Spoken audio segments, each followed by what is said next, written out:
જય શ્રી કૃષ્ણ. ચાલો સાંભળીએ પુરુષોત્તમ માસ નિમિત્તે પુરુષોત્તમ માસ અધ્યાય ચોથો. મળમાસની આપત્તિ. દયાનિધિ. સંસારના જીવનમાં કોઈ ઉપાય રહેતો નથી ત્યારે પણ આપના શરણે આવવાથી આદિ, વ્યાધિ અને ઉપાધિનો નાશ થાય છે. હું અનાથ છું. મારા સર્વે ભ્રાતાઓ મહિનાઓમાં હું તિરસ્કૃત છું.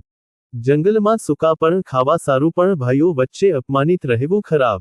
વિદ્વાનો મને મળમાસ તરીકે ઓળખાવે છે. મારા અધિકારના સમયમાં કોઈ સત્કાર્ય કરતું નથી. મારો અધિષ્ઠાતા કોઈ દેવ નથી. મારા 30 દિનમાં સૂર્યનું સંક્રમણ થતું નથી.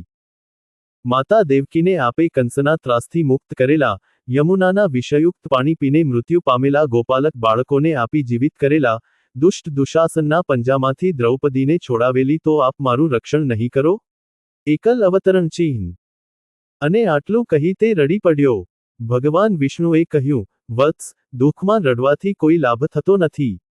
પણ મારા શરણે આવેલો કોઈ પણ માનવી દુઃખમાંથી મુક્ત થયા વિના રહેતો નથી. મારા ધામમાં દુઃખ, શોક કે મૃત્યુને કોઈ સ્થાન નથી. હું તને દુઃખમાંથી મુક્ત કરીશ. જે કહેવું હોય તે શાંતિથી કહે.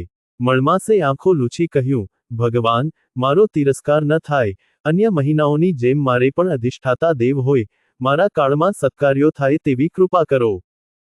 લોકો મને મળમાસ ન રહે.